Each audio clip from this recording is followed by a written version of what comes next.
Selamat malam para peserta webinar yang terkasih, para suster, ibu bapak, dan rekan muda dimanapun berada. Salam sehat penuh berkatnya untuk kita semua. Selamat bergabung kembali kepada para peserta webinar terkasih. Terima kasih untuk kesetiaannya terus mengikuti webinar seri ini secara lengkap. Malam ini kita semua memasuki seri yang keempat, yang merupakan seri terakhir, seri penutupan dari webinar seri Bunda Maria, belajar dari Ignatius Loyola. Dan untuk seri 4 ini, mengangkat tema Bunda Maria, Saksi Kebangkitan Tuhan Yesus Kristus menurut Ignatius Loyola. Membaca judul ini mungkin kita menjadi penasaran, juga bertanya-tanya, di manakah keberadaan Bunda Maria ketika Yesus putranya bangkit? Jika Bunda Maria sebagai saksi kebangkitan putranya, mengapa tidak dicatat di dalam kitab suci? Kita simpan dulu penasaran kita. Izinkan saya untuk membagikan beberapa pemberitahuan. Yang pertama, mengingatkan kembali tentang tata tertib selama acara berlangsung. Mohon rename atau mengganti nama dengan nama saat pendaftaran. Mohon izin untuk menonaktifkan mikrofon para peserta selama acara berlangsung. Bila ada pertanyaan yang hendak diajukan saat dan selama pemaparan materi, mohon disampaikan melalui direct chat ke 00 Q&A. Yang kedua, door prize pada webinar malam ini akan dibagikan 3 buah rosario 7 duka Bunda Maria melalui doa, refleksi, dan meditasi dengan butir-butir 7 duka cita Bunda Maria, semakin merasakan betapa besarnya derita Bunda Maria dan betapa besar kasih Bunda kita. Rosario ini menjadi spesial karena selain handmade dibuat dengan kasih dan diberikan pula panduan doanya. Pemenang akan diumumkan pada akhir acara.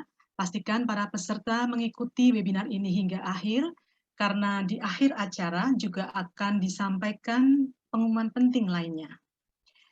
Yang ketiga, sebagaimana sudah disampaikan sebelumnya, bahwa bagi peserta yang hasil refleksinya terpilih dari sesi ketiga, mendapatkan tanda kasih berupa Rosario 7 Duka Bunda Maria.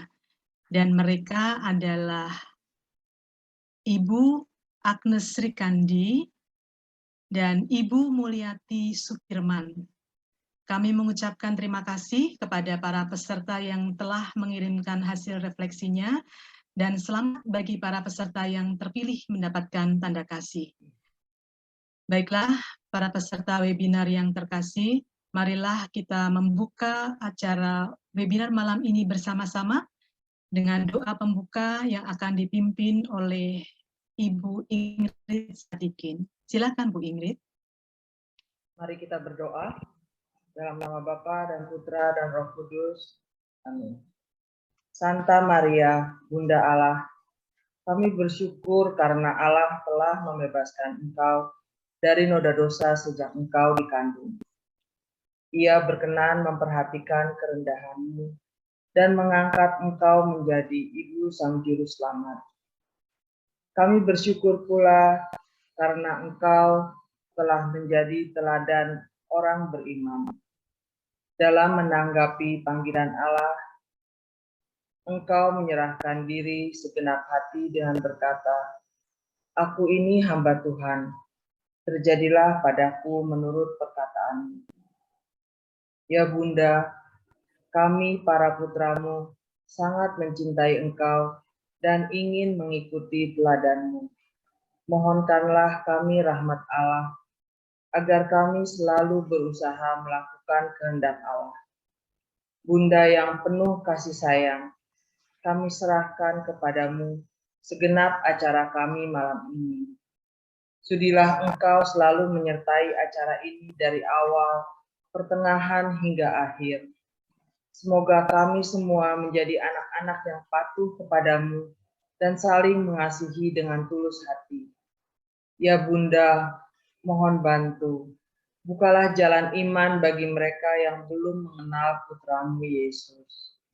Ya Bunda Maria, penolong yang sejati, hantarkanlah semua permohonan kami ini ke hadapan Putra-Mu, Sang Maharaja Kerajaan Damai, tempat setiap doa permohonan dikabulkan, setiap beban hati diringankan, dan segala kelemahan dikuatkan. Dialah Tuhan kami, kini dan sepanjang masa.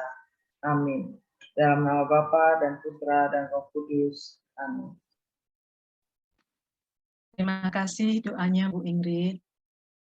Baiklah Romo, para suster, Ibu Bapak, rekan-rekan muda yang terkasih, tibalah kita pada acara utama hari ini, webinar seri Bunda Maria, seri 4, yang judulnya membuat kita penasaran, yang mengangkat tema Bunda Maria, Saksi Kebangkitan Tuhan Yesus Kristus menurut Ignatius Loyola. Kami persilahkan kepada Romo Nano untuk memaparkan materinya. Waktunya kurang lebih 60 menit ya Romo. Silakan Romo Nano. Ibu Lili, terima kasih atas kesempatan yang diberikan kepada saya.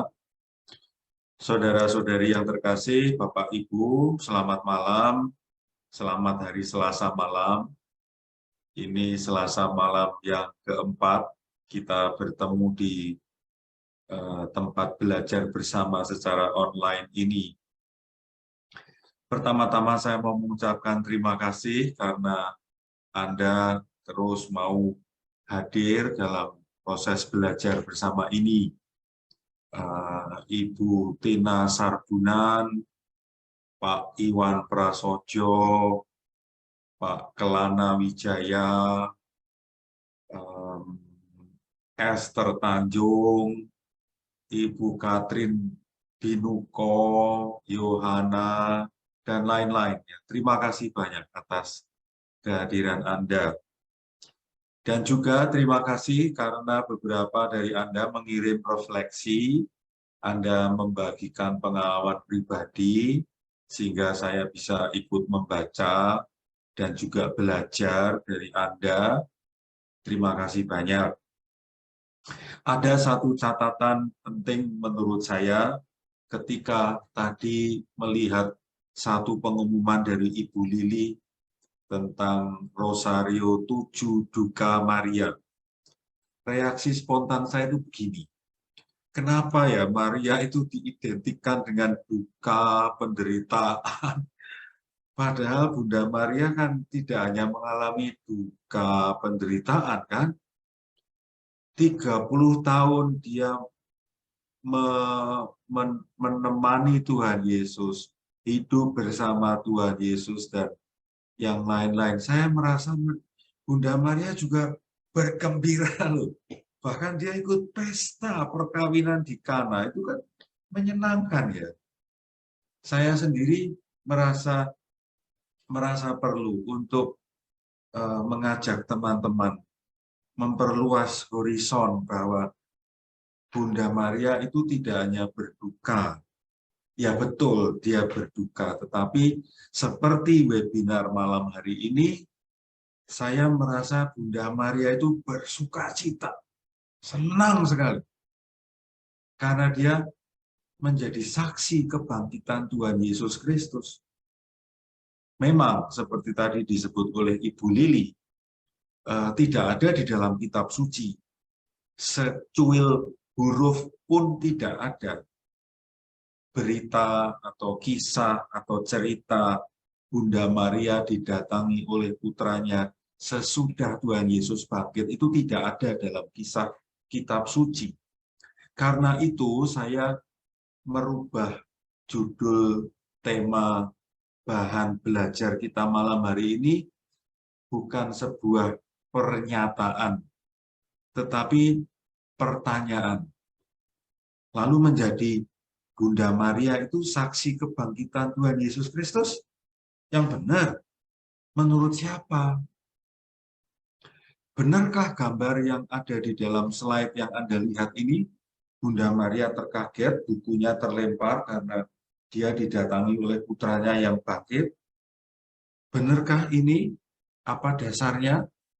Karena dari 4 Injil, hanya 2 Injil yang menyebut kata Maria didatangi oleh Tuhan Yesus. Tetapi Marianya di sini Maria Magdalena, bukan Maria Bunda Yesus. Penginjil Markus menyebut eksplisit Maria Magdalena. Penginjil Yohanes menyebut kata Maria, dan itu mengacu pada Maria Magdalena, karena di sana ada kata Rabuni. Hanya ini saja tanda-tanda yang menunjukkan Maria yang bukan Bunda Yesus menjadi saksi kebangkitan. Maka apa dasar pernyataan yang menjadi judul atau tema bahan belajar kita malam hari ini? Bunda Maria saksi kebangkitan Tuhan Yesus Kristus, itu dasarnya apa? Alasan yang mendasarinya adalah ini keyakinan dan penghormatan Ignatius Loyola pada Bunda Maria. Jadi, ini tidak tertulis dalam kitab suci, dan ini keyakinan pribadi dan penghormatan Ignatius Loyola pada Bunda Maria, karena menurut pengalaman, pengetahuan, dan keyakinan serta iman Ignatius Loyola, Bunda Maria itu pribadi yang paling lengkap mengenal, mencintai, mengikuti Allah Putra dari awal sampai akhir. Lengkap. Tidak ada pribadi lain yang mengalami kehadiran Tuhan Yesus Kristus selengkap Bunda Maria. Ignatius Loyola, seperti yang sudah saya jelaskan dalam webinar 1, 2, 3, dan kali ini lebih jelas, Bunda Maria itu merupakan tokoh yang sangat penting bagi Ignatius. Kalau teman-teman pernah membaca atau mendengar atau mempelajari buku latihan rohani, kita bisa melihat di sana bahwa Bunda Maria merupakan tokoh sentral, tokoh penting, pribadi yang amat memegang peranan kunci dalam proses latihan rohani itu sendiri, dan juga dalam proses mengikuti Allah Putra yang menjelma jadi manusia, dan nanti meninggal, bangkit, naik ke surga. Ini jejak-jejaknya. M2 itu artinya minggu kedua latihan rohani. Tentang 3 percakapan sudah saya jelaskan. Lalu M3 itu minggu ketiga, dan ini di minggu keempat latihan rohani, nomor 219 dan 299, disebutkan eksplisit di sana oleh Ignatius, Bunda Maria didatangi oleh Tuhan Yesus yang bangkit dari kematiannya. Ini dasarnya. Kita lihat nomor 219, dituliskan di sana bahwa sesudah Tuhan Yesus bangkit dari kematiannya, kita lihat yang warna merah ini, menampakkan diri kepada ibunya yang terpuji. Kemudian di nomor 299, Ignatius Loyola menyadari bahwa peristiwa Bunda Maria menjadi saksi kebangkitan Tuhan Yesus tidak tersebut dalam kitab suci.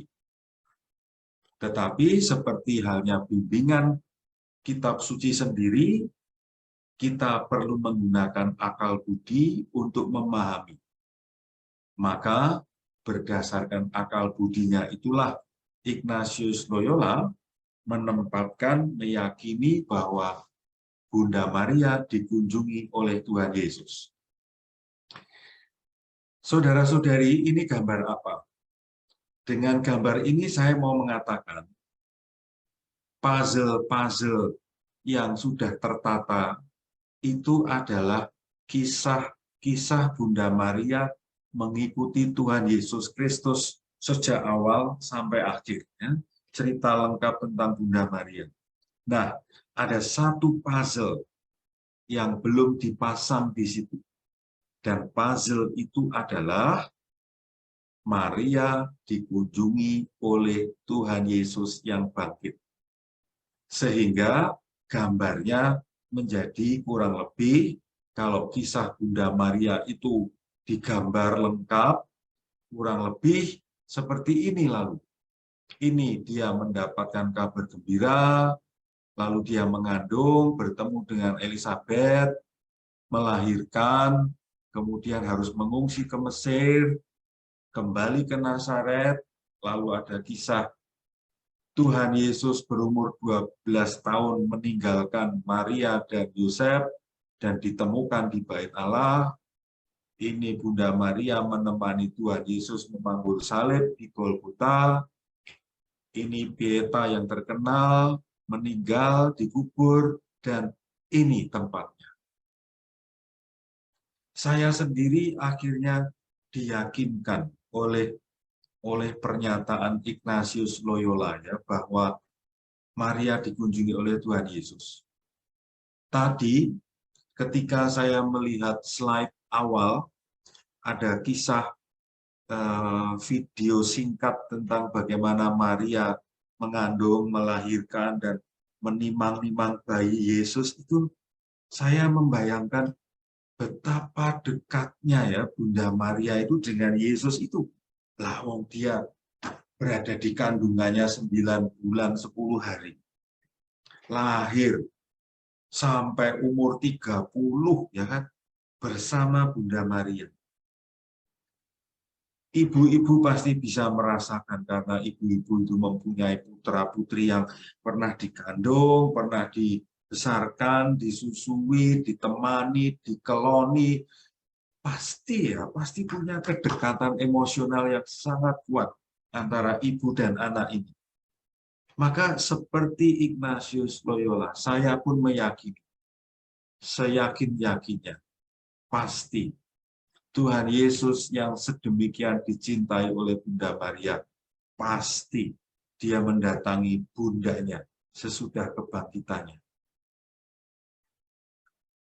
Lalu, kalau ini dikatakan bahwa kitab suci tidak menuliskan, tetapi Ignatius menuliskannya dalam buku latihan rohani, lalu apa tanggapan Gereja Katolik terhadap buku latihan rohani yang di dalamnya Ignatius menuliskan eksplisit Bunda Maria saksi kebangkitan Tuhan Yesus? Saudara-saudariku yang terkasih, pada tahun 1548, ya, buku latihan rohani versi aslinya itu diresmikan,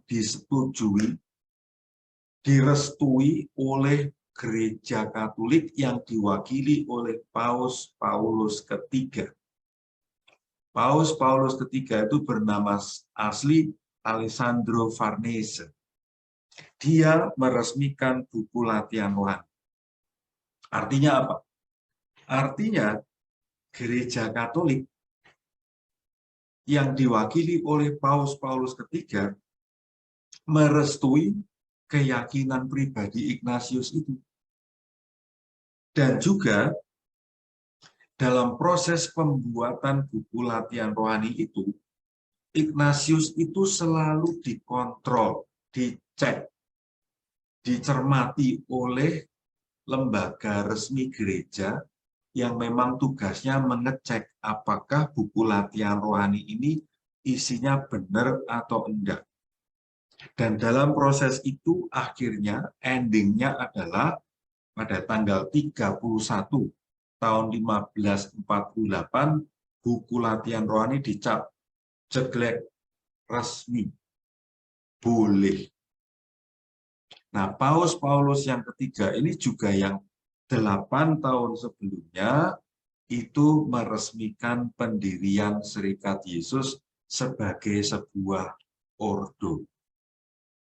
Jadi, saudara-saudari, keyakinan pribadi Ignatius boleh dikatakan kalau bahasa kerennya adalah keyakinan subjektif personal pribadi itu akhirnya diresmikan sebagai keyakinan gereja.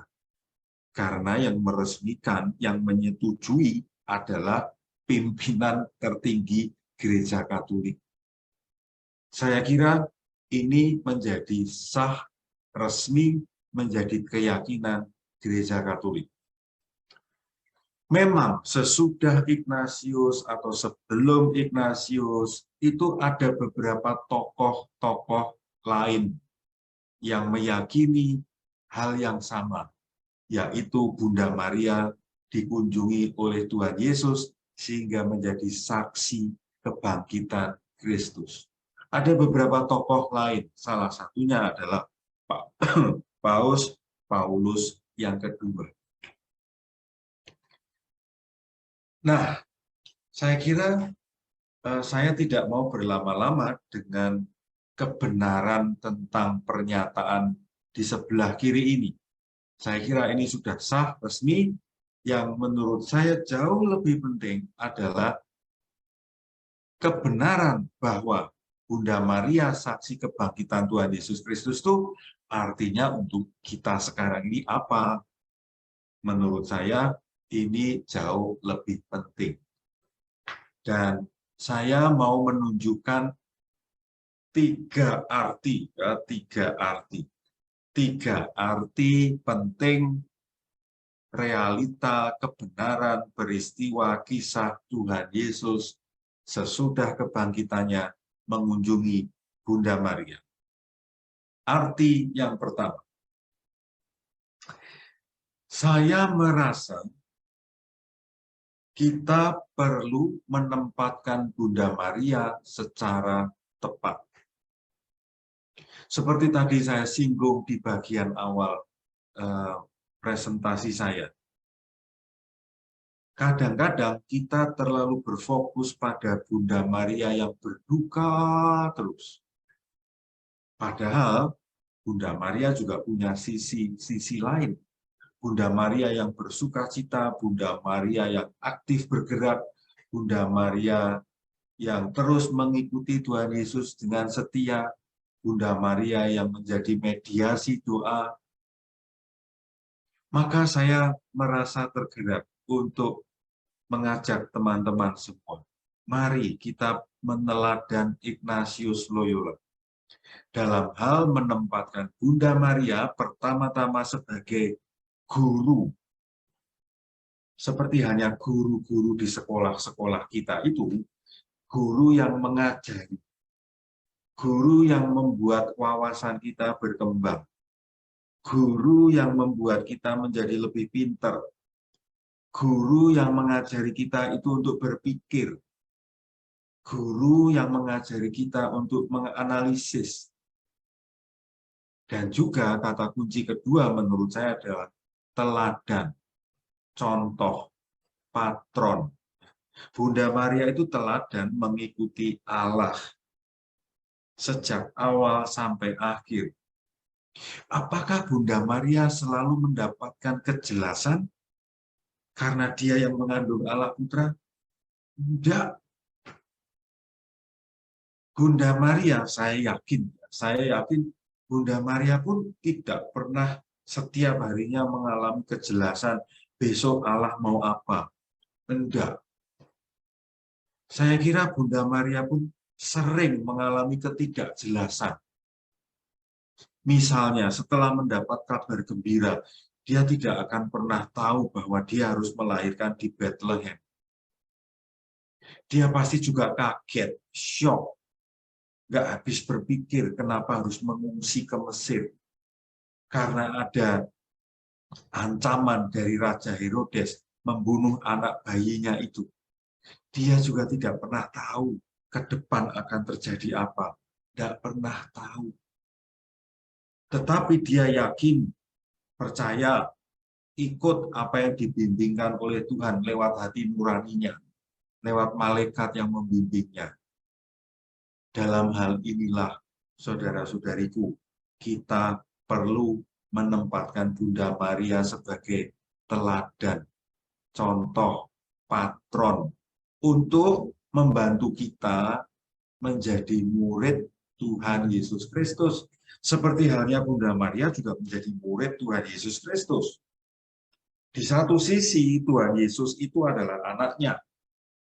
Tetapi di lain sisi, gimana pun Yesus itu adalah Allahnya.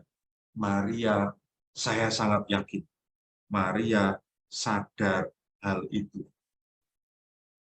Ini penting, teman-teman, menempatkan Bunda Maria secara tepat. Karena seperti halnya yang lain-lain ya, kalau kita menempatkannya tidak tepat, maka yang lain-lain juga akan menjadi tidak tepat. Termasuk misalnya, saya kira ini terkait juga dengan kita perlu mengembangkan konsep, persepsi, ide, dan praktek devosi kita. Saya sedih kalau kita, kebanyakan dari kita menempatkan Bunda Maria itu seperti yang pemenuh kebutuhan kita. Kita minta ini, minta dipenuhi. Kita minta ini, minta ini, minta itu, minta ini, minta itu. Gitu. Saya sedih kalau orang Katolik menempatkan Bunda Maria hanya sebagai tempat untuk kita minta ini dan itu saja. Saya sedih. Karena apa? Karena peran Bunda Maria jauh lebih banyak ketimbang tempat minta ini dan itu. Dan panggilan dasar kita sebagai orang Katolik, sebagai murid Tuhan Yesus adalah agar kita semakin paham dengan budi kita, semakin sepenuh hati dengan jiwa, hati, perasaan, indera kita, dan semakin terampil mengikuti Tuhan Yesus di zaman ini. Menurut saya, ini jauh lebih penting. Ya, termasuk misalnya teman-teman, saya mulai menyebut satu hal yang sangat penting ya. Tahun 2024 kita akan mengalami sebuah peristiwa yang sangat penting. Kita akan memilih presiden. Saya membayangkan ini akan menjadi peristiwa yang sangat krusial, ya, sangat menentukan. Kalau presiden nanti yang terpilih tidak bisa melanjutkan program-program yang sudah dimulai oleh presiden sekarang, negeri kita bisa mundur. Bahkan ada gerakan besar dan kuat kan, kelompok tertentu yang mau mencoba mengganti ideologi negeri kita, Pancasila, dengan ideologi lain. Maka tidak salah kalau mau meminta ini itu pada Bunda Maria. Saya mengajak teman-teman sekalian, sejak sekarang, mari kita mohon terus pada Bunda Maria untuk mengawal negeri kita ini, supaya di tahun 2024 kita mendapatkan presiden yang tepat, supaya proses pembangunan kesatuan yang indah, Bhinneka Tunggal Ika yang sudah kita nikmati ini bisa berjalan dengan terus. Dan saya kira kita juga perlu belajar dan memohon Bunda Maria supaya kita jadi murid Tuhan Yesus Kristus di zaman now. Ini yang jauh lebih penting, yang perlu kita perhatikan, teman-teman. Silahkan Anda nanti berdiskusi dengan teman-teman dekat Anda, bagaimana mengembangkan konsep dan praktek devosi sebagai murid Tuhan Yesus, yang bukan hanya minta ini, minta itu, tetapi bisa mengikuti Tuhan Yesus, yang membantu orang sakit di sana, memberi makan di sana, mengadakan pendidikan pencerahan budi di sana. Itu yang pantas kita teladan. Itu yang pantas kita tiru. Nah, saya memberi sebuah contoh konsep devosi yang sebelum-sebelumnya belum pernah saya sebutkan. Saya memberi istilah devosi dalam bentuk caranya membuat komparasi. Komparasi itu perbandingan antara ini dan ini, antara merah dan hijau. Ada kesamaan, tidak 100% sama, tetapi ada kemiripan. Nah, apa yang dibuat komparasi? Apa yang dibandingkan? Kisah Bunda Maria, kita sudah tahu kan lengkap itu. Usul saya, teman-temanku, ya Pak Bonaventura Rohmat, Teresia Retno, coba kumpulkan kisah-kisah Bunda Maria di 4 Injil itu, kumpulkan, diurutkan dari awal sampai akhir ya. Dari peristiwa Bunda Maria mendapat kabar gembira sampai Bunda Maria berada di bawah kaki Yesus yang disalib itu. Kumpulkan semua. Nah, lalu coba cermati kisah hidupku. Ada tidak kisah hidupku yang mirip dengan kisah Bunda Maria? Atau sebaliknya, dari hijau ke merah, dari merah ke hijau. Ada enggak kisah Bunda Maria yang mirip dengan kisah hidupku? Atau bisa saja bergerak dari hijau ke merah. Ada enggak ya kisah hidupku yang mirip dengan kisah Bunda Maria? Semoga Anda paham dengan teorinya. Saya beri contoh konkret. Pada tahun 2010, saya pergi ke Melbourne, Australia. Di sana, saya ketemu dengan sejumlah keluarga Indonesia yang pada tahun 1998, bulan Mei, pada waktu Jakarta diserang habis-habisan oleh kelompok tertentu yang membumi hanguskan Jakarta, mereka mengungsi karena kondisi Jakarta tidak aman. Gedung-gedung dibakar, kelompok etnis tertentu diserang, ada yang diperkosa, ada yang dibunuh, ada yang disiksa, ada yang diculik. Saya bertemu dengan sebuah keluarga yang pada bulan Mei 98 itu membawa bayinya meninggalkan Jakarta, mengungsi untuk keselamatan dirinya ke Melbourne, Australia. Nah, teman-teman, ini kisah yang mirip dengan kisah Bunda Maria dan Yosef mengungsi ke Mesir. Gambarnya sih kayaknya teduh ya, kalem, damai, aman, tenang ya di malam hari, kayak jalan-jalan ngomong bayi yang baru saja lahir. Apakah begitu? Tidak. Mereka mengungsi dalam kondisi ketakutan loh itu. Karena mereka mendapat berita pasukan Herodes mulai bergerak membunuhi banyak bayi, dan banyak bayi yang secara historis memang terbunuh. Maka dua peristiwa ini sebetulnya mirip. Ini yang saya maksud tadi dengan komparasi. Lalu saya mengajak keluarga yang saya temui waktu itu untuk melihat kisah pengungsian ke Mesir. Mereka senang sekali. Bukan senang sekali mengalami Mei 98, bukan. Mereka senang sekali karena ternyata peristiwa mereka mengungsi dari Jakarta ke Melbourne itu sama dengan peristiwa Maria dan suaminya Yosef tercinta mengungsikan bayi mereka ke Mesir. Lalu mereka menemukan,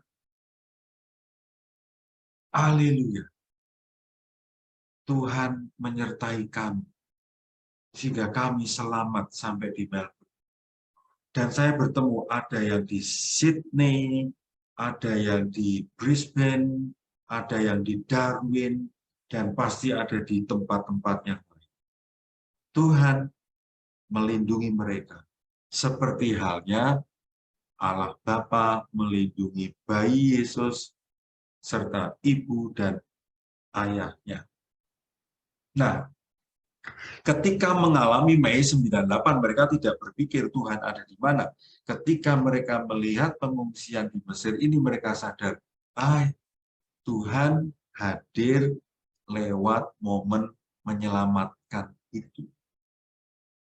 Semoga teman-teman menjadi makin paham, membuat komparasi. Kalau tidak paham nanti boleh bertanya. Saya lanjutkan cerita saya ya. Maka saya mau mengajak teman-teman, khususnya ibu-ibu, karena ibu-ibu itu adalah kelompok orang yang paling potensial meneladan Bunda Maria. Karena Maria juga seorang ibu yang mempunyai anak, mengandung, melahirkan, menyusui, mendidik, sampai akhirnya nanti melepas anak-anaknya. Maka, ceklah pengalaman pribadi mana dalam sejarah hidupmu, ibu-ibu, yang sesuai dengan kisah Bunda Maria. Lalu, kalau Anda sudah membuat komparasi itu, pelajaran hidup apa yang kamu dapatkan dari pengalaman tersebut setelah mengkomparasikannya dengan kisah Bunda Maria? Teman-temanku, ini bentuk devosi yang cerdas. Ini bentuk devosi yang membuat kita menggunakan akal budi. Cerdas. Saya ingin ibu-ibu dan semuanya bapak-bapak atau mudika, orang-orang muda yang berdevosi pada Bunda Maria, jangan hanya minta-minta, pakai budi kita, pakai hati kita untuk belajar dari Bunda Maria. Kata Cak Lontong, mikir. Arti kedua, ini keren nih, ya, harus dipahami benar-benar ini. Small picture, bigger picture. Kita nih sekarang kan seneng banget motret sana, motret sini, saya kadang-kadang heran kok. Apa jadi potret? Mau makan, potret dulu baru makan. Mau minum, potret dulu. Ada.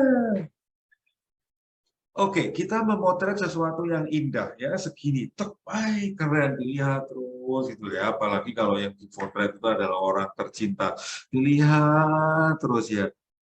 Tetapi teman-temanku, the small picture itu hanya bagian kecil saja dari bigger picture. Gambar bukit dan pantai ini indah, tetapi keindahan yang kecil ini kalah kalau dibanding dengan keindahan yang lebih luas aslinya itu gitu. Ya, ini perspektif penting yang mohon Anda pahami. Saya tambahi simbol lagi. Satu puzzle itu indah sih bentuknya, warnanya itu indah, tetapi dia akan menjadi lebih indah kalau dia diletakkan di tempatnya dengan persis. Sehingga kita tidak lagi terpesona hanya pada potongan puzzle kecil itu saja, tetapi akhirnya kita bisa melihat, wow, gambar yang lebih besar itu memang sungguh indah. Nah, saya mau mengajak teman-teman melihat sebuah kisah lengkapnya, Nazaret, Bethlehem, Mesir, Nazaret, Noktah Biru. Ini adalah kisah awal Bunda Maria dan Tuhan Yesus. Terus mereka bergerak ke hijau, Noktah hijau. Tuhan Yesus mulai bekerja. Bunda Maria mengikuti dari jauh. Dan terus bergerak. Akhirnya Tuhan Yesus memasuki Yerusalem, Noktah merah. Mengapa saya menyebut merah?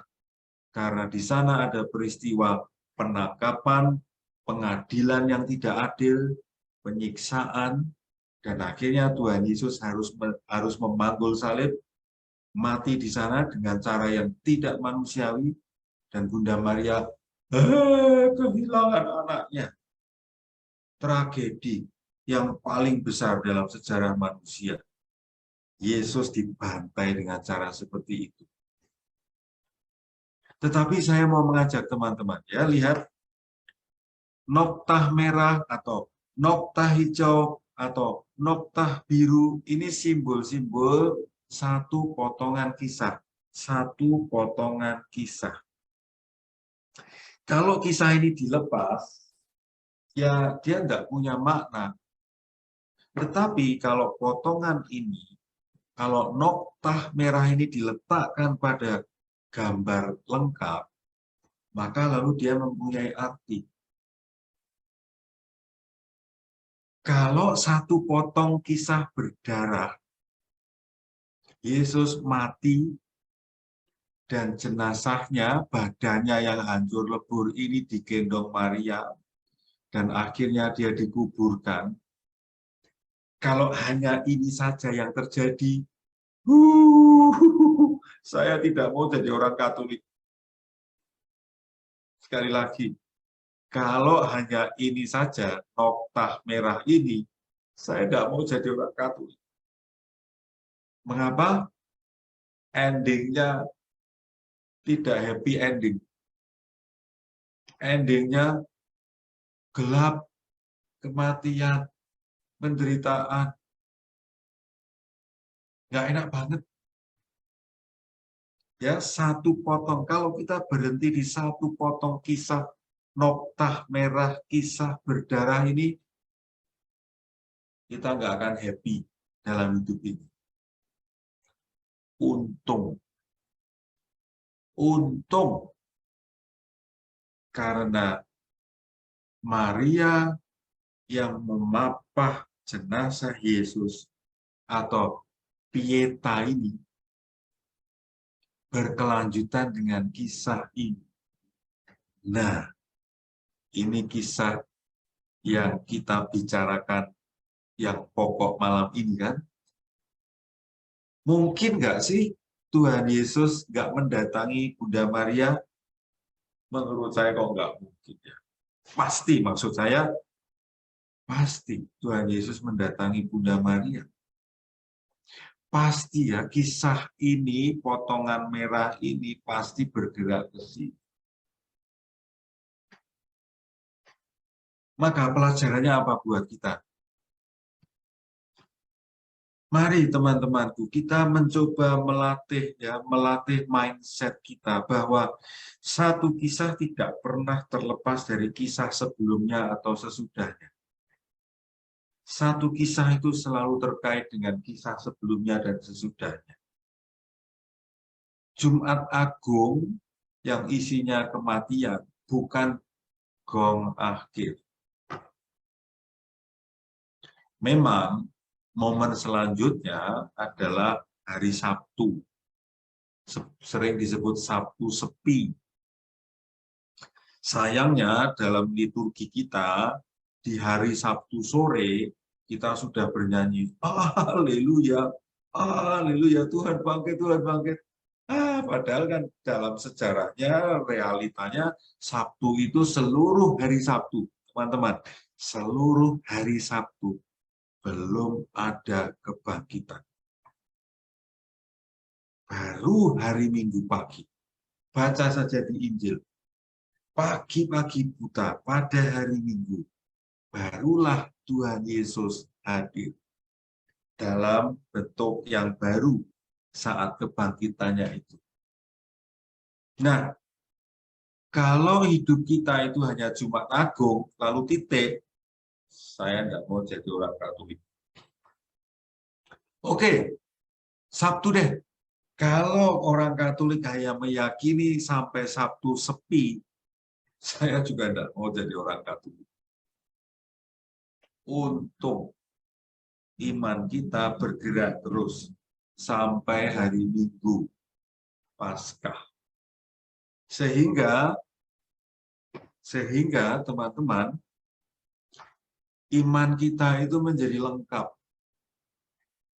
Saya merasa bangga, bersyukur sebagai orang Katolik. Dan iman Katolik menurut saya keren. Dan Bunda Maria sebagai saksi kebangkitan, itu orang yang luar biasa karena dia mengalami up, down, up, down, up, down. Untung endingnya adalah up.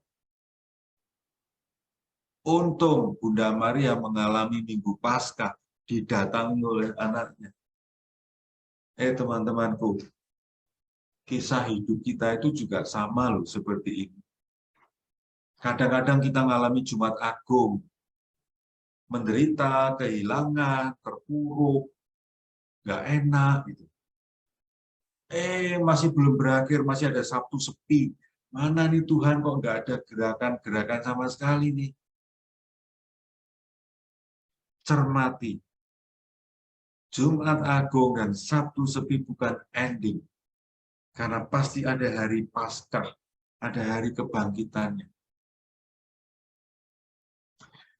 Lalu kita belajar apa dari situ? Kita belajar apa dari Bunda Maria yang mengalami Jumat Agung, Sabtu sepi, lalu Minggu Paskah?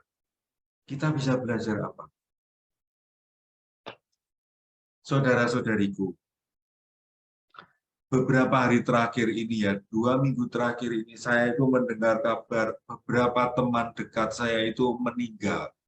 Padahal juga masih muda, ada yang masih berumur 30 tahun, ada yang masih berumur 50 tahun, laki-laki bersuami. Sehingga dia mati meninggalkan istri dan anak-anak yang masih kecil. Saya ikut sedih.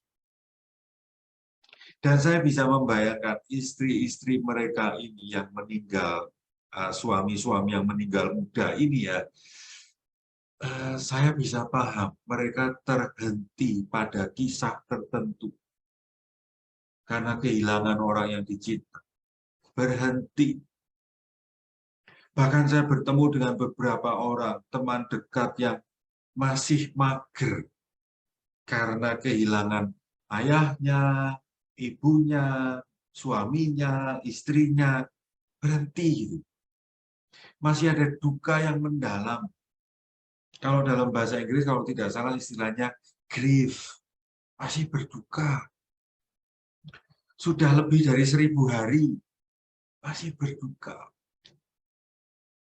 Istilah saya, seringkali kita tuh masih terhenti pada momen kisah tertentu. Lalu dampaknya ini teman-teman, berhenti, mager, kita jadi emosional.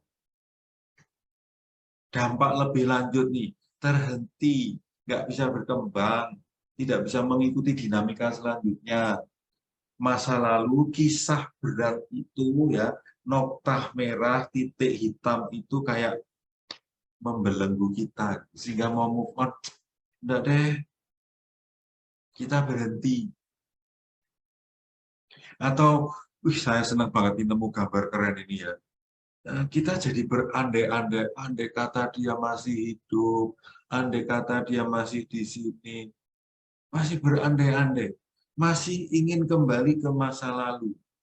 Gambarnya itu loh keren. Bapaknya yang sudah meninggal itu masih memegang tali tempat duduk itu. Coba, bapaknya padahal sudah tidak ada. Ini kan membahayakan dirinya kan. Dan dampak yang menurut saya bisa lebih berlanjut lagi, lebih parah adalah kita mengalami keterpecahan. Badan kita itu kan tidak bisa ditahan untuk tambah tua kan. Ya memang ada salon anti-aging, ada lotion anti-aging, ada obat yang bisa menahan ketuaan. Mana ada sih obat yang bisa menahan ketuaan? Ya oke lah, obat untuk membuat kulit kita menjadi sehat, kan? Tapi ya tetap saja tua tidak bisa ditahan.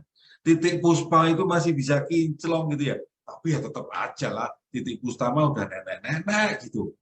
Ya memang kulitnya bagus gitu. Tapi ketuaan nggak bisa ditahan kan? Nah ini loh bahayanya ini teman-teman. Bukan soal obat anti-aging ya. Bahayanya adalah kita secara fisik, biologis, badan tambah tua. Tetapi karena jiwa, pikiran, perasaan kita terhenti pada momen tertentu di masa lalu, kita jadi terpecah. Badan kita udah tua, jiwa kita masih kanak-kanak. Terpecah kan? Dan banyak orang yang mengalami seperti ini. Harus healing. Harus disembuhkan. Karena kalau tidak sembuh ya kasihan kan, jiwanya anak-anak sedih, sementara badannya sudah nenek-nenek, sudah kakek-kakek. Memang sebagai manusia lumrah kita tidak bisa menghindari yang namanya penderitaan, kehilangan, kegagalan, kepahitan, nggak bisa menghindari itu. Dan biasanya kita jadi panik, tuh sudah tua, mungkin post power syndrome, merasa ditinggalkan, merasa tidak ada orang yang memperhatikan, dan mungkin kita jadi protes dan marah pada Tuhan. Lihat, dampaknya bisa parah. Untung Tuhan Yesus itu bangkit dari kematiannya. Lalu, menurut saya ini keren ya. Ini keren. Tuhan Yesus mendatangi murid-muridnya secara unik. 2 murid kembali ke kampung halamannya tuh, ke Emmaus. Mereka tetap ditemani oleh Tuhan Yesus. Mereka nggak bisa melihat bahwa itu Tuhan Yesus. Baru nanti ketika di rumahnya terus mengadakan Ekaristi, bim, salah bim, dok, mereka baru sadar, wah, lah itu kan tadi Tuhan. Untung, ya, untung Tuhan Yesus itu hadir. Maka berdevosilah pada Bunda Maria. Minta supaya kita mampu melihat Tuhan Yesus hadir dalam hidup kita. Minta yang ini boleh ya, karena seringkali sulit menemukan Tuhan dalam hidup kita sehari-hari.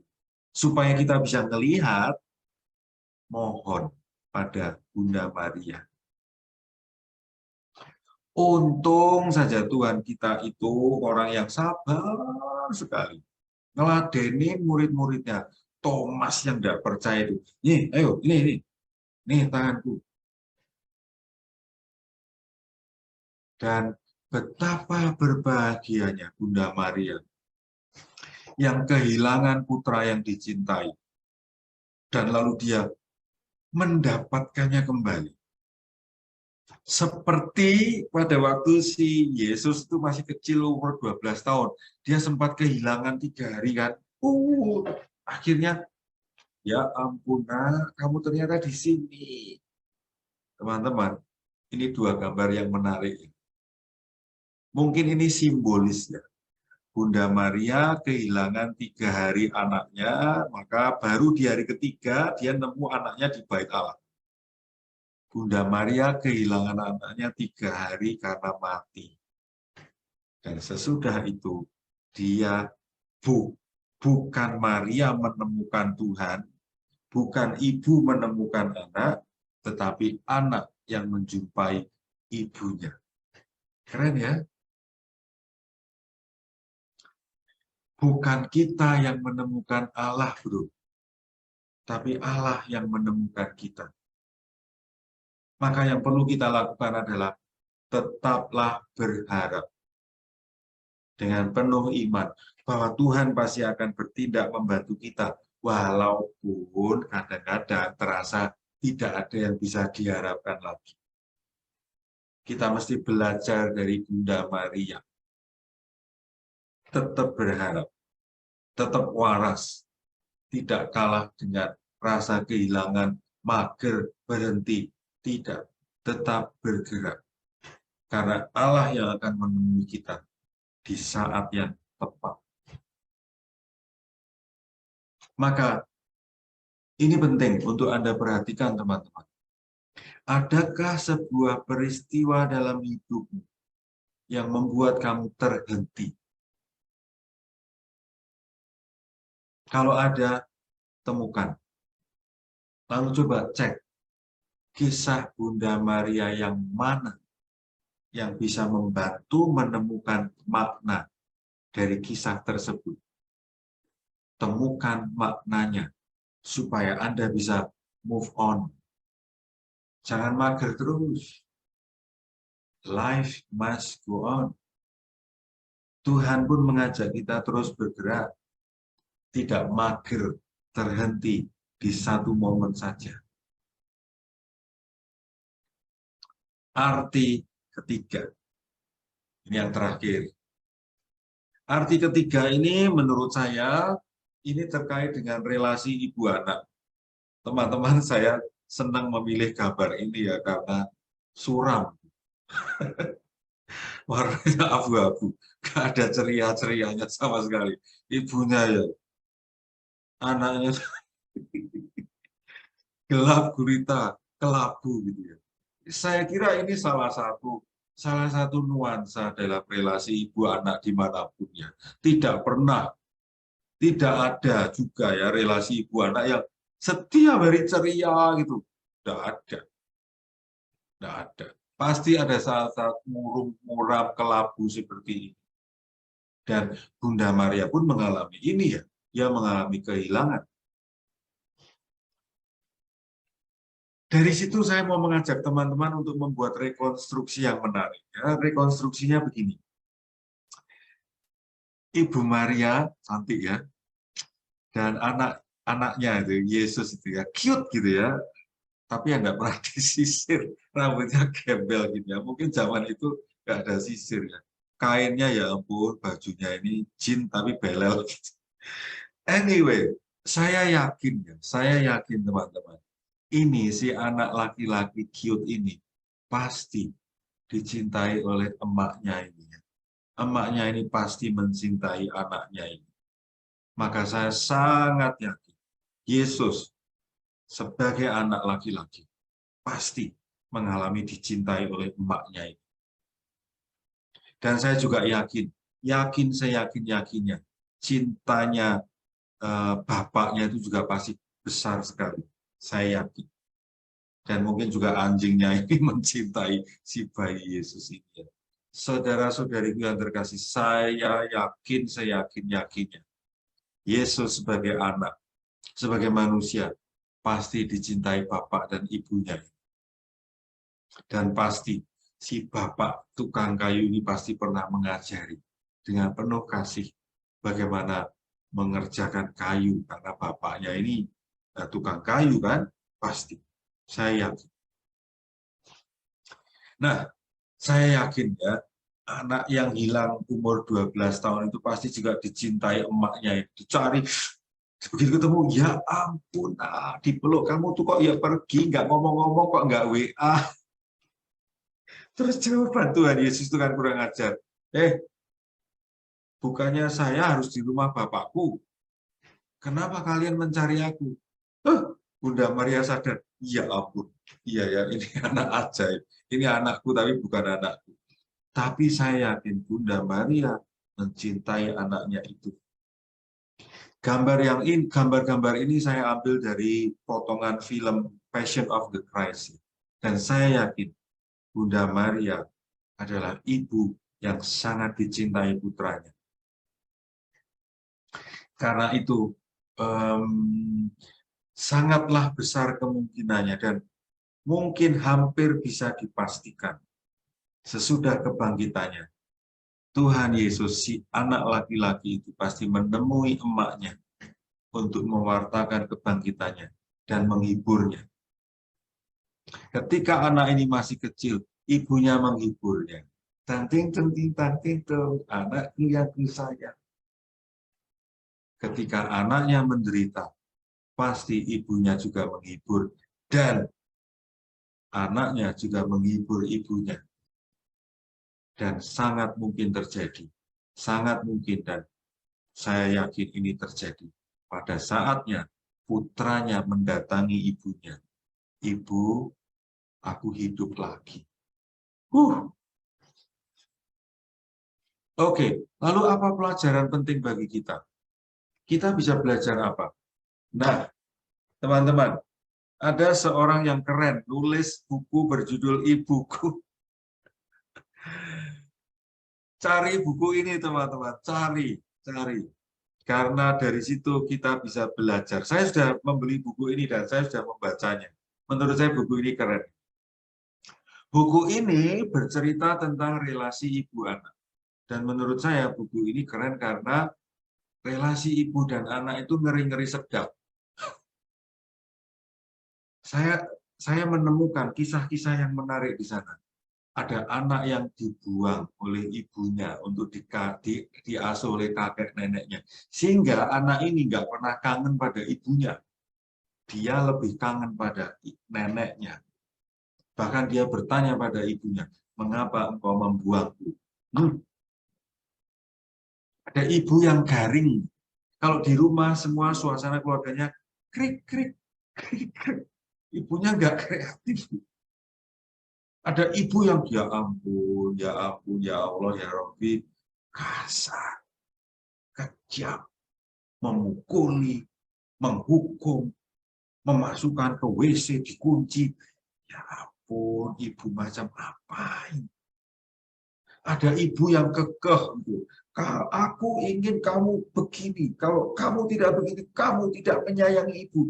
Ya ampun, ibu kok tidak merestui pilihan anaknya. Ada ibu yang memperlakukan anaknya seperti robot. Diatur ini, diatur ini, diatur itu. Ada anak laki-laki yang karena saking dekatnya dengan ibunya dan saudari-saudarinya perempuan, menjadi tidak laki-laki gitu ya. Menjadi feminim, sayang. Ada anak yang tidak berakte kelahiran. Kasihan ya. Dia tidak bisa punya paspor, tidak bisa punya KTP. Karena apa? Ibu dan bapaknya menikah tidak resmi. Ada ibu kandung, ada ibu susu. Si anak ini lebih dekat dengan ibu susunya. Nggak mau dekat dengan ibu kandungnya. Petaka nggak sih?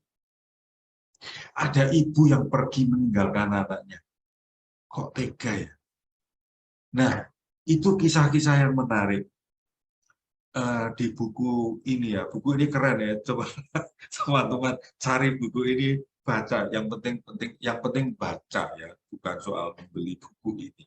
Baca dan coba Anda melihat hidup Anda sendiri. Bagaimana relasimu dengan ibumu, bagaimana kamu sebagai ibu berelasi dengan anak.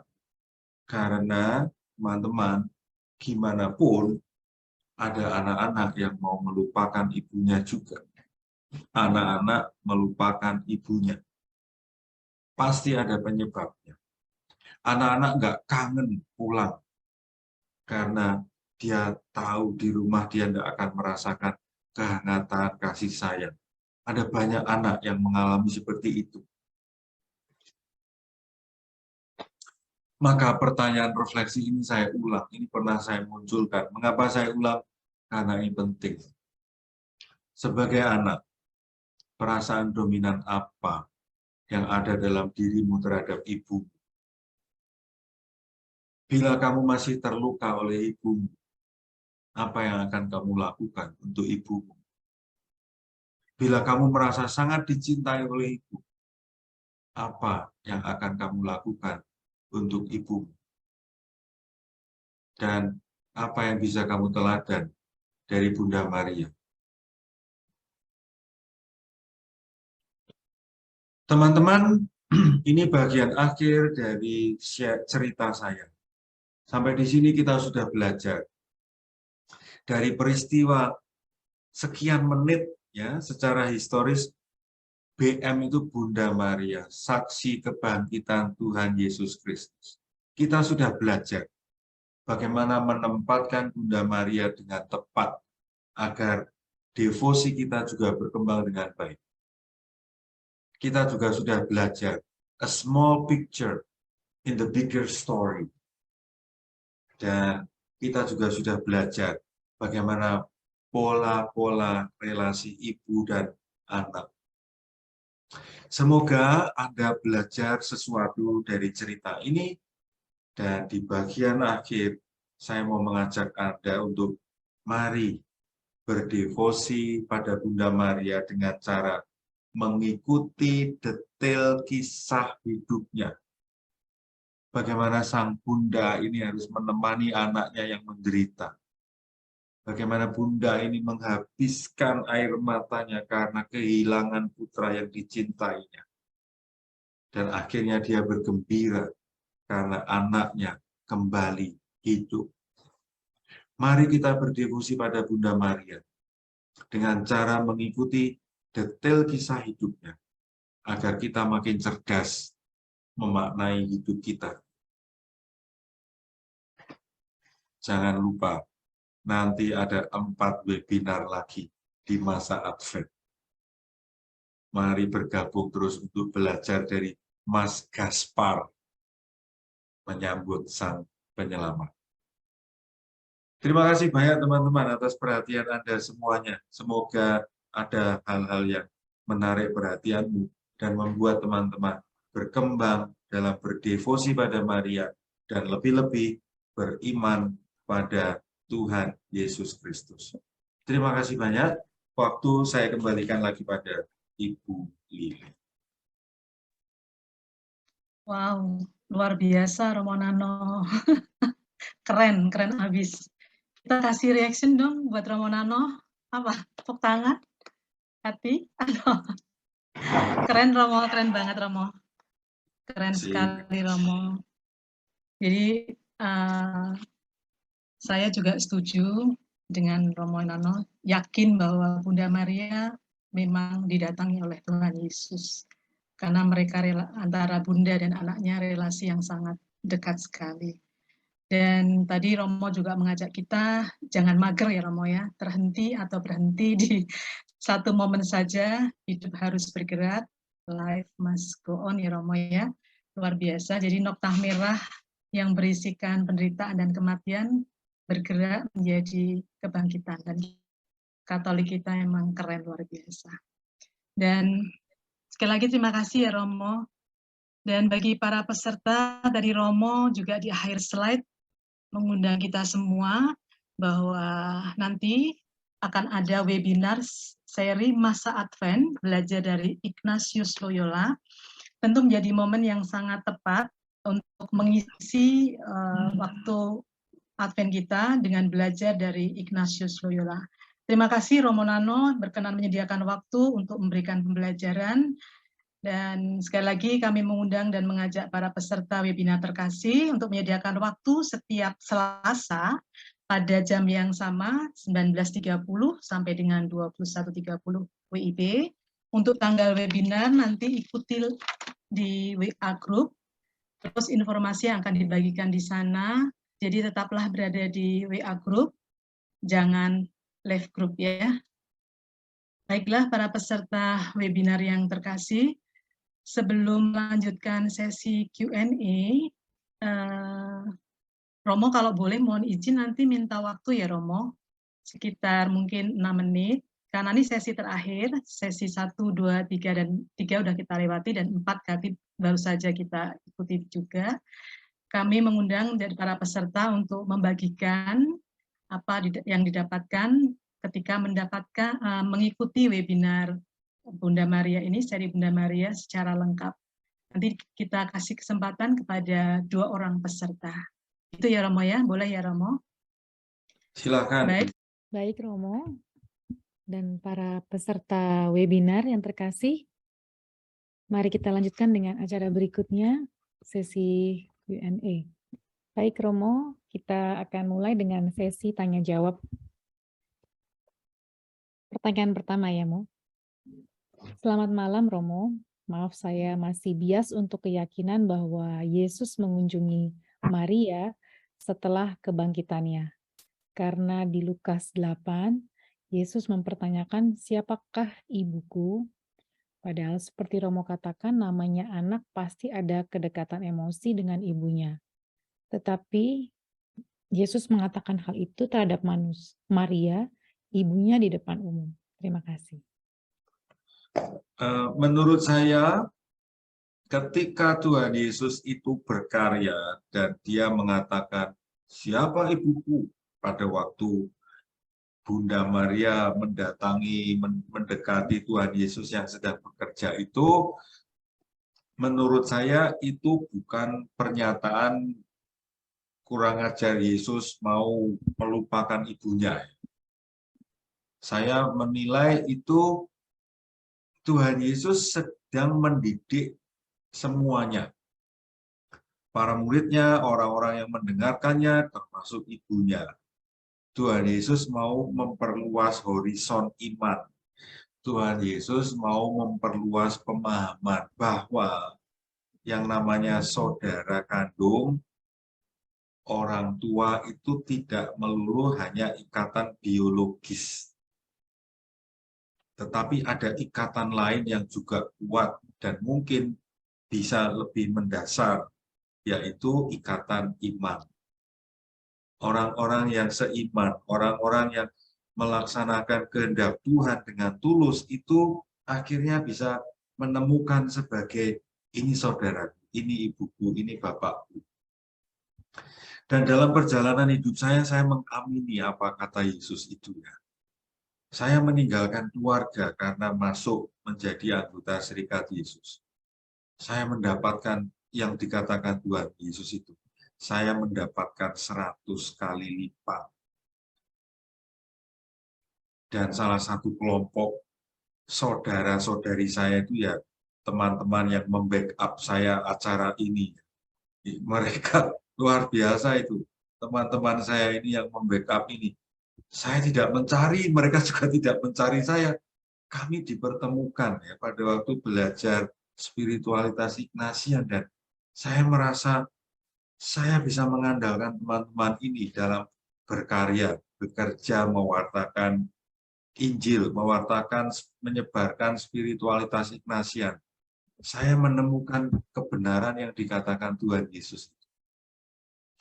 Saudara-saudari kandung saya tetap ada di sana, tetapi saya justru meninggalkan mereka dan mendapatkan lebih. Jadi menurut saya ungkapan Tuhan Yesus, siapa ibuku, siapa saudara-saudariku, tidak bias dengan realita dia mengunjungi ibunya sesudah kebangkitannya. Menurut saya tidak ada bias di sini. Semoga penanya bisa memahami penjelasan saya. Baik, Romo. Karena memang dalam konteksnya ketika Yesus mengatakan siapakah ibuku dan saudaraku, itu ketika ingin mengatakan mereka adalah ibuku dan saudaraku adalah mereka yang melakukan kehendak Allah. Jadi ya benar. Oke, baik. Pertanyaan kedua, Romo. Romo Nano, apakah mager itu suatu bentuk kemalasan yang menjauhkan kita dari hidup rohani yang benar? Ataukah itu cara kita bertahan supaya tetap waras di dunia yang begitu cepat? Ya, mager ini istilah populer ya. Seringkali dalam kondisi apapun kita dengan mudah mager nih. Maka saya tidak berani membuat penilaian mager itu sesuatu yang negatif saja. Kadang-kadang mager ya Pak. Maka case by case ya, kasus by kasus. Ada orang yang harusnya ini bekerja, ini kok malah mager aja nih, 3 hari mager. Nah ini males. Maka tergantung situasinya ya. Kalau seharusnya di waktu itu dia harus bekerja, dia harus melakukan sesuatu, dan dia masih nggak bergerak apa-apa karena males nih hujan nih. Padahal dia harusnya bekerja, ya itu sebuah kemalasan. Bahwa ada contoh lain yang menunjukkan ini cara survive, ya bisa saja. Bisa saja, tapi tergantung contohnya. Yang saya maksud tadi dengan mager adalah ada peristiwa tertentu dalam hidup yang membuat saya lalu males ngapa-ngapain. Kerja males, berteman males, berkegiatan males. Saya masih terhenti pada rasa kehilangan. Nah, ini mager yang nggak tepat. Karena kita masih terkunci oleh peristiwa itu. Merasa kehilangan itu tidak salah. Tetapi kalau rasa kehilangan itu lalu membuat kita tidak produktif lagi, kita tidak kreatif lagi, kita lalu tidak mau berrelasi dengan orang-orang lain lagi, kita kita keliru menurut saya. Kita butuh terapi untuk menyembuhkan kehilangan itu, supaya bisa move on. Karena kalau tidak, lalu benar-benar akan berhenti. Demikian penjelasan saya tentang pager. Baik, Romo. Jadi mungkin ketika Romo menyebutkan mager itu dalam arti apakah ada saat atau momen di mana kita tuh terhenti, atau kalau dalam kisah Santo Ignatius adalah ketika terjadi cannonball moment juga itu kan sebenarnya dia bisa terhenti, bisa maju atau bisa mundur sebenarnya. Tapi Benar, Santo ya, Ignatius memilih untuk maju dan bertumbuh padahal dia mengalami sesuatu yang benar. ya itu terhenti di cannonball momennya itu. Mungkin itu juga saya terkena dan sehingga saya pikir wah ini harus refleksi untuk kapan saya terhenti, ada saat terhenti atau saat-saat di mana terjadi cannonball moment itu. Murid-murid Tuhan Yesus itu kan sebetulnya juga mager. Setelah kematian gurunya itu kan, semua berhenti, bersembunyi, takut, kehilangan. Ada yang pulang ke Emmaus, terhenti itu, semua terhenti. Untung, maka saya tadi memberi tekanan kata, untung Tuhan Yesus mendatangi mereka. Colek dulu, ayo saya bangkit loh ini. Kepada Thomas, kepada para murid, Maria Magdalena, supaya mereka move on. Dan kalau kita ikuti kisah-kisah selanjutnya kan akhirnya mereka move on. Mereka dimampukan untuk move on. Begitu. Mari kita lihat pertanyaan lain. Supaya nanti tidak ada banyak pertanyaan tertunda. Baik, Romo. Pertanyaan berikutnya. Untuk meneladani Bunda Maria, terutama dalam pergulatan kisah hidupku, dan itu tentu tidak mudah, Romo. Bagaimana cara yang bisa saya lakukan untuk bisa menjalani seperti yang Bunda Maria lakukan? Karena berdoa seolah tidak dijawab, apalagi melihat rencana Allah yang indah pun tidak terlihat. Wah, ini harus remedi webinar 1, 2, 3, 4. Karena sebetulnya di webinar 1, 2, 3, 4 kan saya sudah menyebutkan. Jangan berhenti hanya mohon ini, mohon ini, mohon ini. Sering kali saya mengulangkan, berdevosi pada Bunda Maria itu baca, berefleksi, membuat komparasi, kontemplasi, mikir. Kalau permohonan saya tidak dikabulkan, itu pasti Tuhan punya sesuatu yang lain. Cari yang lain ini.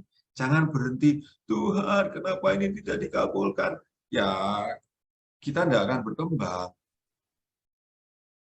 Seringkali sesuatu yang tidak dikabulkan itu petunjuk jelas. Tuhan mau menyatakan sesuatu yang lain. Lah orang sekali Ignatius Loyola dengan doa yang sudah sangat mutakhir saja, mohon nggak selalu dikabulkan kok. Tapi kan dia makin terampil melihat sesuatu yang lain. Dia mohon, please Tuhan, Yerusalem ya, saya ke Yerusalem. Please Tuhan, izinkan saya merayakan Ekaristi di Bethlehem. Kurang bagus apa permohonannya? Itu aja nggak dikabulkan kok, bro. Dan dia, oke, Tuhan pengen saya ke Roma, nggak ke Yerusalem. Ya sudah, nggak usah nangis, pergi ke Roma. Jadi, oke, bagaimana caranya? Bacalah kisah-kisah Maria, pikirkanlah, pahamilah. Kok Maria begini ya? Kok Tuhan begitu ya? Kenapa ya? Mencoba membuat komparasi, tadi saya sudah menjelaskan. Di webinar-webinar sebelumnya, saya sudah menjelaskan kontemplasi, bagaimana kontemplasi itu membantu. Nah, ini cara-cara yang Ignatian. Dan kalau kita mempelajari spiritualitas Ignatian, tidak ada obat instan. Problemnya ini, obatnya ini. Kesulitan saya ini, obatnya ini. Nggak ada. Kekuatan spiritualitas Ignatian adalah satu. Tuhan berkarya dalam hidup sehari-hariku. Dan itu berarti yang kedua, saya harus menggunakan akal budiku, indera penglihatanku, pendengaranku, perasaku untuk menemukan Tuhan dalam hidup sehari-hariku, termasuk saat saya gagal, saat saya kena cannonball moment, dalam saat-saat gelap. Inilah kekuatan spiritualitas Ignatian, mengoptimalkan daya-daya kemanusiaan kita. Jangan pernah berpikir spiritualitas Ignatian itu tablet, telan sekali, problem selesai. Tidak ada obat seperti itu.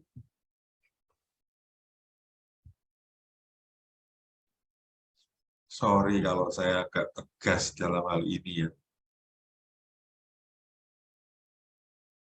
Begitu, Rosari. Baik, Romo, terima kasih. Ini ada satu lagi yang berhubungan dengan permintaan lagi. Dikatakan bahwa apakah meminta dengan terucap dengan kata tapi nggak ada rasa atau longing dalam hati, apakah itu masih bisa dikatakan permintaan dengan iman? Oke, pertanyaannya bagus. Menurut saya, permintaan itu tentu saja kita meminta sesuatu, itu kan kita sudah mengalami ini, itu, lalu kita paham, oh saya butuh ini, saya merasa ini penting, dan saya akhirnya memutuskan, ya, ada sesuatu yang memang saya mohonkan. Kadang-kadang merasanya berat nih, tetapi sadar, ya ini memang penting harus saya mintakan. Karena itu tentang permohonan, ya permohonan yang saya minta tentu saja yang saya bayangkan, saya paham yang saya mohon itu apa.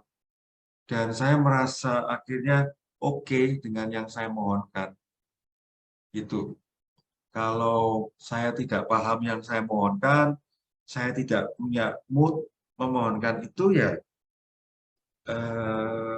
aneh bagi saya rasanya. Apakah itu jaminan tidak dikabulkan Tuhan? Ya enggak jaminan juga ya. Saya tidak tahu Tuhan nanti mengabulkan atau tidak. Yang saya tahu adalah, ya kita mesti tahu yang kita mohon apa. Dan saya harus yakin, ya saya yakin ini perlu saya mohon. Itu yang bisa saya tanggapi ya, Rosari, untuk teman kita yang bertanya ini. Baik, terima kasih Romo. Karena masih ada pertanyaan-pertanyaan lain, tetapi ini waktu, jadi saya akan ambil satu pertanyaan terakhir saja ya, Mo. Oke. Ya, pertanyaan terakhir. Romo, boleh nggak saya langsung menanamkan kebangkitan sebagai kemenangan pada akhirnya, supaya tidak mager? Tapi jika ini aku lakukan, bisa membuat aku jadi tidak mempunyai dinamika yang mendalam. Karena yang aku alami walau berat, aku jalani dengan ringan. Apa cara ini bagus? Terima kasih ya, pertanyaan ini bagus. Ini mendalam. Saya mengusulkan 4 lingkaran yang saya sebutkan tadi. Kamis Putih, Jumat Agung, Sabtu Sepi, Minggu Paskah. Ini yang perlu ditanamkan, bahwa ada proses, bukan satu hal ditelan mentah-mentah. Tidak juga. Iman gereja Katolik kita yang tercinta mengajarkan proses. Dari Natal sampai Paskah, sesudah Paskah ke Natal lagi kan. Ini kan sebuah proses dari kelahiran, berkarya, kematian, kebangkitan. Berkarya lagi kan sesudah itu. Maka daripada menanamkan hanya momen kebangkitan, saya lebih mengusulkan tanamkan dalam benak kita siklus hidup Tuhan Yesus itu. Siklusnya, lahir, berkarya, menderita, mati, bangkit, mendatangi para murid. Terus itu ya. Menurut saya, siklus ini lebih lengkap ketimbang hanya satu poin saja, kebangkitan. Tanamkan the bigger picture. Do not the small one only. Wah, ini kayak orang keren aja ngomong bahasa Inggris, padahal ya ngawur. Teman-teman, tanamkan kisah yang lengkap. Jangan hanya satu potong saja. Meskipun satu potong ini sangat penting, yaitu kebangkitan. Tetapi kebangkitan itu bagian dari kisah lengkap. Terima kasih. Terima kasih, Romo. Tadi Ibu Lidi sudah menyebutkan bahwa diberi kesempatan untuk Bapak Ibu yang ingin men-sharingkan refleksi dari webinar kita dari sesi 1, sesi 2, dan sampai dengan 4 ini. Apakah ada diberikan waktu live untuk sedikit memberikan? Silakan. Bisa raise hand atau langsung supaya langsung di spotlight. Ya, Ibu Maria Agatha Catursari raise hand. Host boleh spotlight. Menurut ya. saya apa yang disampaikan oleh Romo itu memang mencerahkan ya buat saya ya. Karena selama ini berdoa kepada Bunda Maria itu kan identik dengan novena, minta ini, minta itu, minta ini, minta itu, yang seperti nggak habis-habis permintaan kita. Dan saya merasa bahwa dengan dibukanya pikiran saya oleh Romo itu, akhirnya saya memahami bahwa bersyukur mengikuti Bunda Maria dalam jalan salib Kristus itu sebetulnya yang harus kita minta ya. Yang harus kita minta itu mampu mengikuti Yesus dalam jalan salibnya seperti Bunda Maria. Itu aja refleksi saya.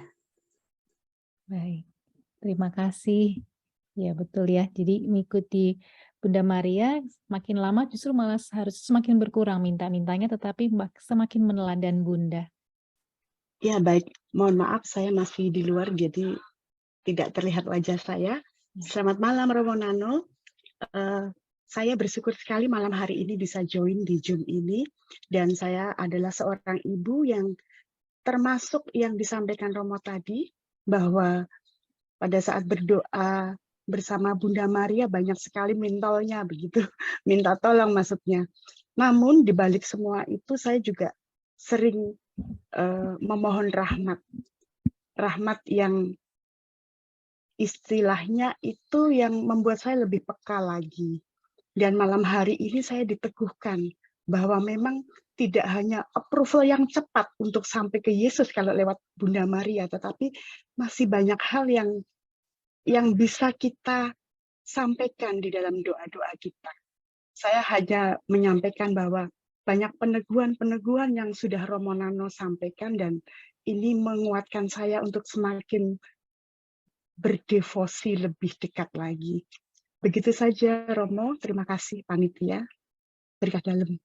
Terima kasih Ibu Veronica, senang mendengar sharingnya jika ini bermanfaat ya dan memberkati. Oke, baik kalau begitu. Terima kasih untuk Bapak dan Ibu untuk sharingnya. Saya sekarang kembali lagi ke Romo Nano. Ini adalah akhir dari webinar Bunda Maria dan Santo Ignatius di bulan Rosario. 4 sesi. Mungkin Romo akan memberikan penutup dari 4 sesi ini, di mana sesi pertama adalah Bunda Maria, Ibu yang dirindu dan Ratu yang diabdi. Ignatius Loyola disambung dengan Bunda Maria, teladan. Ignatius Loyola mengikuti Yesus, dan sesi ketiga Bunda Maria, mediator doa bagi Ignatius Loyola, dan sesi hari ini yang keempat Bunda Maria, saksi kebangkitan Tuhan Yesus menurut Ignatius Loyola. Silakan Romo. Rosari, terima kasih banyak ya. Saya mendukung tadi yang sudah disampaikan oleh Ibu Maria Agatha Catursari. Saya bersyukur ya, apa yang kita pelajari itu membuka wawasan Ibu, sehingga nanti devosinya tidak hanya novena. Saya dukung Bu. Dan untuk Ibu Veronica, saya juga bersyukur mengalami pencerahan. Saya hanya mau menyatakan satu kalimat yang singkat. Mungkin agak keras, tapi sebetulnya ini lembut, penuh kasih. Teman-temanku, mari berdevosi, jangan hanya minta ini itu. Sekarang saatnya kita mengikuti Bunda Maria yang mengikuti Tuhan Yesus Kristus. Itu saja kalimat saya. Mari jadi follower, jangan a beggar. Terima kasih. Baik, terima kasih. Terima kasih Romo Nano. Semoga webinar ini bermanfaat ya, kita semakin meneladan Bunda Maria. Saya kembalikan kepada MC Ibu Lili. Terima kasih.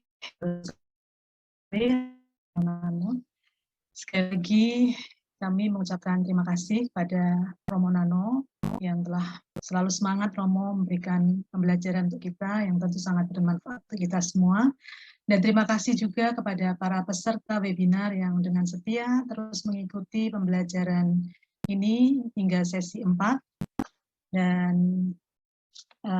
sesuai dengan yang sudah dijanjikan yang di awal acara, di layar nanti akan segera tampil nama-nama peserta yang beruntung mendapatkan Rosario 7 Duka Bunda Maria. Baik, sudah ada di sini. Yang pertama, Ibu Sylvia Sutrisna. Yang kedua, Bapak Kelana Wijaya. Dan yang ketiga, Ibu Anne Marie. Selamat kepada para pemenang yang beruntung. Mohon menghubungi Ibu Maria untuk memberikan alamat pengiriman buku. Selanjutnya kami informasikan pula jumlah persembahan kasih yang telah terkumpul dari sesi 1, 2, dan 3 adalah sebesar Rp8.440.000. Terima kasih atas dukungan dan kemurahan hati para peserta webinar. Semoga persembahan kasih yang terkumpul dapat mendukung pendidikan Yesuit Muda juga untuk keberlangsungan kegiatan-kegiatan webinar kita. Kami masih tetap membuka kesempatan untuk berbagi kasih hingga Senin 31 Oktober 2022 melalui rekening persembahan kasih BCA nomor 604-453-5887 atau bisa juga melalui QR Code. Nanti jumlah akhir persembahan kasih yang terkumpul akan diberitahukan melalui WA Group peserta webinar. Para peserta yang terkasih, mengingatkan kembali, tadi Romo Nano sudah mengajak kita bahwa nanti pada saat masa Advent, akan ada webinar seri masa Advent belajar dari Ignatius Loyola yang diadakan setiap Selasa pada jam yang sama seperti hari ini jam 19.30 sampai dengan 21.30 waktu Indonesia Barat.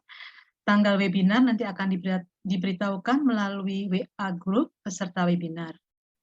Oleh karenanya mengingatkan kembali tetaplah berada dalam WA Group dan silakan untuk mengikuti terus, mohon terus ikuti WA Group, pastikan bergabung dan jangan terlewat. Silakan kepada para peserta juga untuk mengajak teman dan sahabat untuk bergabung mengikuti webinar seri masa Advent belajar dari Ignatius Loyola, yang tentu juga sangat menarik ya dengan pembicara yang sama, Romo Nano. Dan seperti biasanya bahwa PPT materi yang disampaikan Romo Nano pada malam hari ini nanti akan dibagikan juga pada para peserta melalui WA Group. Baiklah Romo Nano, para suster, ibu bapak, dan rekan-rekan muda, kita sudah berada di penghujung acara. Kini kita akhiri acara malam ini dengan doa dan berkat penutup dari melalui Romo Nano. Silakan Ibu Ingrid untuk memimpin doa penutup. Mari kita berdoa. Dalam nama Bapa dan Putra dan Roh Kudus. Amin. Amin. Ibu, bantulah iman kami.